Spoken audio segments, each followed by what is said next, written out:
Hi guys, how's it going? Welcome to Myvirginkitchen. Today I'm showing you how to make roast beef inside a giant Yorkshire pudding with vegetables and gravy and all that stuff. That kink wasn't intentional, but it kind of looks like an upside down heart or a bum. But I hope you give it a go. There's a place in your house where it's cool to chill, get some me time or even cook a meal. It's your kitchen mofo, ain't no time to slack, so just grab yourself a penny and let's work that ass. If you're scared of this place, ain't no need to bother, just lay down your weapons and pick up another. I know, that's what I said to him, like, you can't talk to fruit, they don't understand what you're saying. Hi, yeah, cool. So hopefully you've already seen what this recipe looks like and gone through the annoying intro song, which some of you love. If you do love it and want to see the whole music video, type cooking is nice, Myvirginkitchen, and you'll see the whole thing.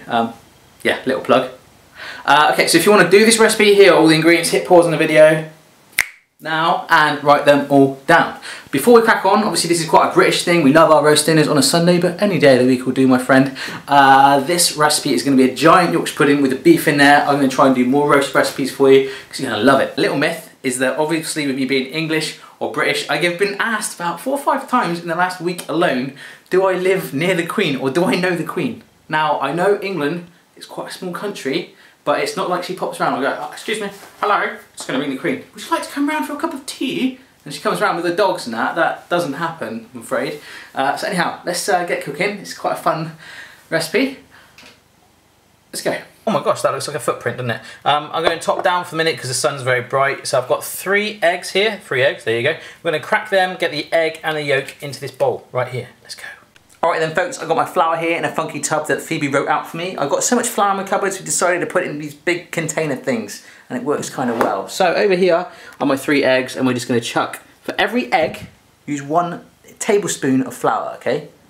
Right, there's my first one and then just another 2 tablespoons. So now we grab our whisk and just start to mix that in initially before we add our milk in with this. It's going to get quite thick.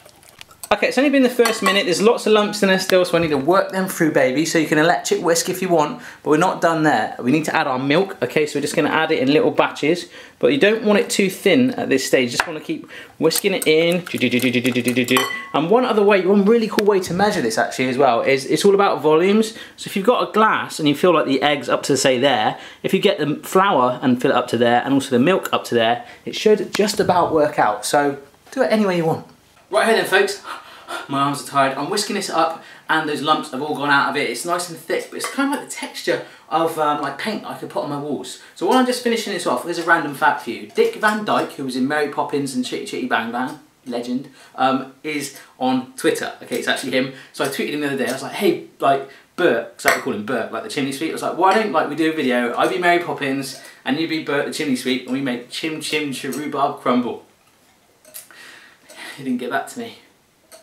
Okay, that's the consistency I'm after, looking good. Little pinch of salt in there, and then stir that through. And all we do now is put that aside for a good hour to do its thing, so we move on to other stuff. This recipe is all about like crisscrossing, yeah. Okay, so if you've got any milk left over from your batter recipe, have a little sip. Yes, very good, very nice. Vegetables here, I've got some parsnips, which I've sort of quartered, just cut them down and down again. I got some leek, I cut up just to give it a little bit of colour. I got some baby carrots, which I chopped off the ends, like this, and some baby potatoes, which I quartered. So those are the vegetables, and we're gonna get them in a bowl. All right, so there's my bowl. Potatoes in, parsnips, baby carrots, and the leeks, which are very popular in Wales. Yeah. So we just pour in about 1.5 tablespoons of olive oil, nice and coating it. Trying to keep this as simple as I can, but you can add loads of seasonings here. So we'll just go for some ground black pepper. As much or as little as you like. Grab a spoon and just stir it through, get it all coated in that oil, get the pepper all over that veg. Right, it's looking quite slick now, like someone who's been in a sauna, something like that, so maybe sweating away. Just pouring it into like this oven-proof tray, just gonna scatter it out, try and make it all touch the bottom. I'm gonna work it round so it all is there.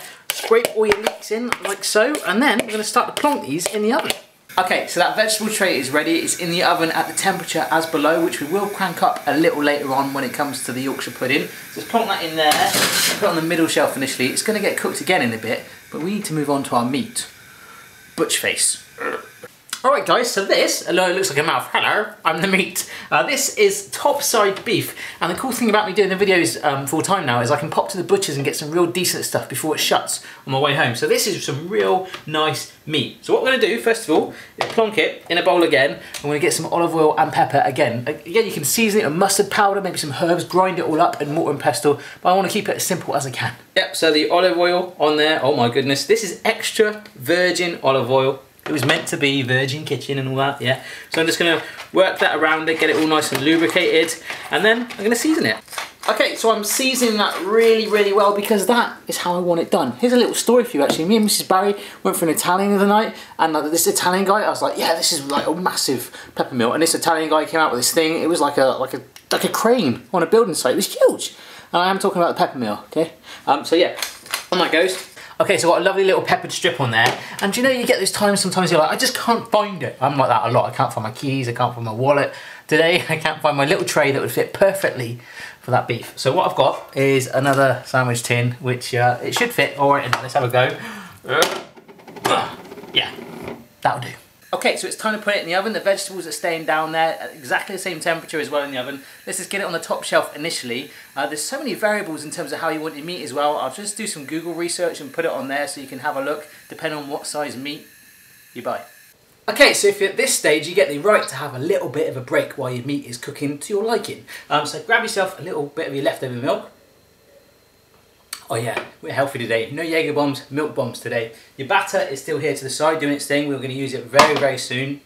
In fact, it's the whole hub of this recipe basically. Actually, I've got a story for you about milk. Mrs. Barry, when she was pregnant with Phoebe, Chloe's obviously more the newborn, she let me try a little bit of breast milk. She put it in a shot glass. I don't know how she got it there. Maybe she got the nipple and squeezed it in there and went, I tell you, it's one of the nicest milks I ever had. I shouldn't have told you that. Okay, it's about 3 minutes away from me taking the meat out because we need to do some crazy steps now. So the vegetables have come out and they've softened, they're really good, but they will go in a little extra longer as well on the top shelf, okay? So what we need to do in preparation for our Yorkshire pudding thing is get a big sort of cake tin like that, nice big round one. I've gone for one with high edges. If you haven't got that, don't worry about it. And we'll get some olive oil just in the middle there as well. And we're gonna put it in the oven just to warm up. So let's do that right now. Right, so I've just put that tray down there on the middle shelf. Temperature is still the same for the minute. We just want to warm that oil up, get it really hot. So let's take the meat out. That is smelling so, so good. Now apparently, I don't know why, but for some reason it's good to let your meat rest for half an hour, so it gives us perfect timing to get this Yorkshire pudding done. We're going to put some tin foil over this, but first of all, there's some little juices at the bottom that I'm going to pour into a jug. Okay, so there's only about a tablespoon of juice in there, but I want to get it out, so let's do it right now while it's still hot. Alright, so I'm just pouring that in like so. Not too much. That'll do. Okay, so I've covered it in tin foil. We're going to rest it for a good half an hour. The vegetables are ready to go back in and we've got that jug there. So first of all, let's get that pan of hot oil back out and chuck our batter in it. Okay, so this oil is nice and hot. It's all sort of spread around. I'm pouring that mixture straight in there. There's a very slight sizzle when I did that, so I'm going to get it right to the edges like so. So turn your oven up to the temperature, which I'll put down the bottom here right now, and plonk it in there on the middle shelf. This is me plonking it in there on the middle shelf. Notice the veg is on the top. Okay, so we're going to move on to our gravy, pretty much the last intense step of this recipe, apart from building it and eating it. Don't open the oven with that Yorkshire pudding, okay? Just let it rise. This is that fat juice that we got out of there.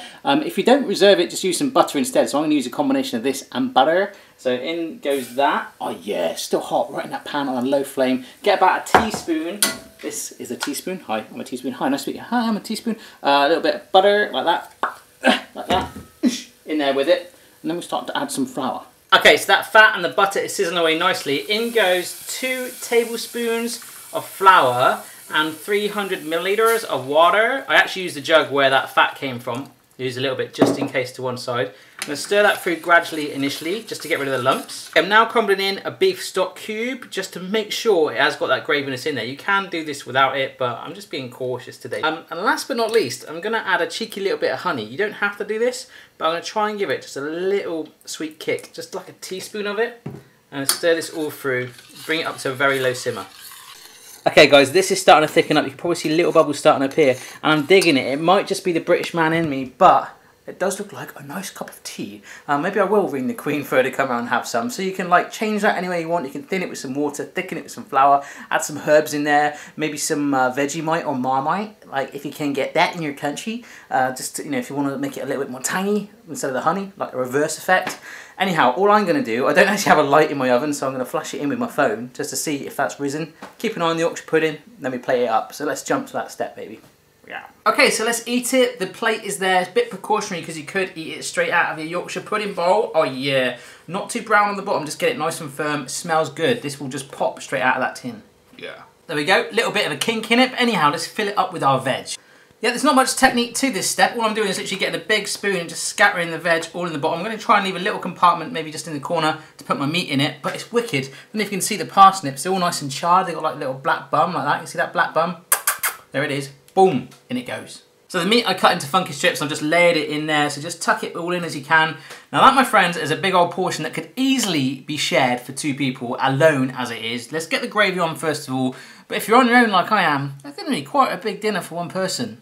Here we go then, let's just pour some of that gravy straight on top. Oh my goodness. So there we are, folks, easy peasy, a massive Yorkshire pudding bowl like that. Make them in muffin tins for smaller ones, or we don't even have to stuff them, don't worry about them like that, just have it on the side. They all go in crazy shapes and stuff like that. So I'm going to have a wicked old taste of it now. Let's have a go. Okay, you're going to have to excuse me because I've got a fork full of pretty much everything on there. Here we go. Ow. Oh my God. I actually do, tasting that, I feel like Dick, don't feel like Dick, I feel like Dick Van Dyke in Mary Poppins. I'm there with my chimney sweep, I'm going chim chimney chim chim chiroo. You know it makes sense, Dick. Let's do it. That tastes unbelievable. So if I can make that, absolutely anyone in the world can. That's the first time I've ever made that, so you can definitely do it. Check out myvirginkitchen.com for other funky recipes. Please share, comment and like the video. I'll do my best. Oh, just kick the chair. Do my best to interact with you. And I'll see you again next time. Cheers, big ears.